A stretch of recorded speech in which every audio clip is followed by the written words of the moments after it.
Hello everyone, welcome back to another. So KCET ಮತ್ತು NEET ವಿದ್ಯಾರ್ಥಿಗಳಿಗೆ second ರೌಂಡ್ದು provisional ಸೆಟಲ್ಮೆಂಟ್ನ ಮಾಡಾಗಿದೆ.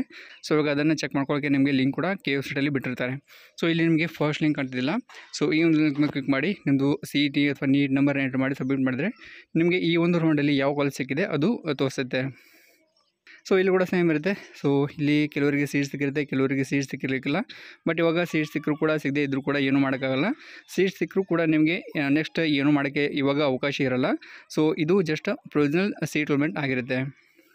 ಸೊ ಇವಾಗ ಜಸ್ಟ್ ರಿಸಲ್ಟ್ನ ಅಷ್ಟೇ ಚೆಕ್ ಮಾಡ್ಕೊಳ್ಳಿ.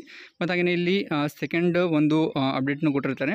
ಏನಂತ ಹೇಳಿದ್ರೆ ಇವಾಗ ಪ್ರೊವಿಷನಲ್ ಸೆಟಲ್ಮೆಂಟ್ ಬಗ್ಗೆ ಇನ್ಫಾರ್ಮೇಷನ್ನ ಕೊಟ್ಟಿರ್ತಾರೆ. ಸೊ ಈ ಒಂದು ಅಲೈನ್ಮೆಂಟ್ ಇದೆಯಲ್ಲ, ಸೊ ಅದು ಜಸ್ಟ್ ಟೆಂಪ್ರರಿ ಅಷ್ಟೇ ಇರುತ್ತೆ. ಸೊ ಅದನ್ನು ನೀವು ಫೈನಲ್ ಅಂತ ಕನ್ಸಿಡರ್ ಮಾಡಬಾರ್ದು. ಮತ್ತು ನಿಮಗೆ ಯಾವ ಕಾಲೇಜ್ ಇವಾಗ ಅಲೌಟ್ ಆಗಿದೆ, ಸೊ ಆ ಒಂದು ಕಾಲೇಜ್ ಹೋಗಿ ಅಡ್ಮಿಷನ್ ಮಾಡ್ಕೊಳ್ಳೋದು ಅವಶ್ಯಕತೆ ಇಲ್ಲ ಅಂತ ಹೇಳಿದ್ದಾರೆ. ಸೊ ಇವಾಗ ಇದರಲ್ಲಿ ಏನಾದರೂ ಮಿಸ್ಟೇಕ್ ಇದೆ ಅಂತ ನಿಮಗೆ ಅನಿಸಿದರೆ KEಗೆ ಮೇಲ್ ಮಾಡಿರುತ್ತೆ. ಸೊ ನಾಳೆವರೆಗೆ ನಿಮಗೆ ಟೈಮ್ ಕೊಟ್ಟಿರ್ತಾರೆ ಮೇಲ್ ಮಾಡೋಕ್ಕೆ.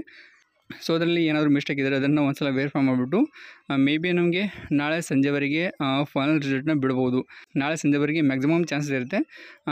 ಇಲ್ಲ ಅಂತ ಹೇಳಿದ್ರೆ ನಿಮಗೆ ನಾಡಿದ್ದು ಅಂದರೆ 20ನೇ ತಾರೀಕಿಗೆ ಫೈನಲ್ ರಿಸಲ್ಟ್ನ ಬಿಡ್ತಾರೆ.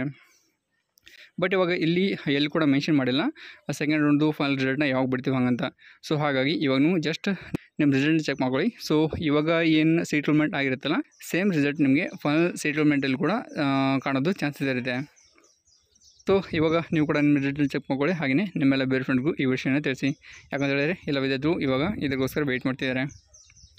Thanks for watching. ಟಾಟಾ.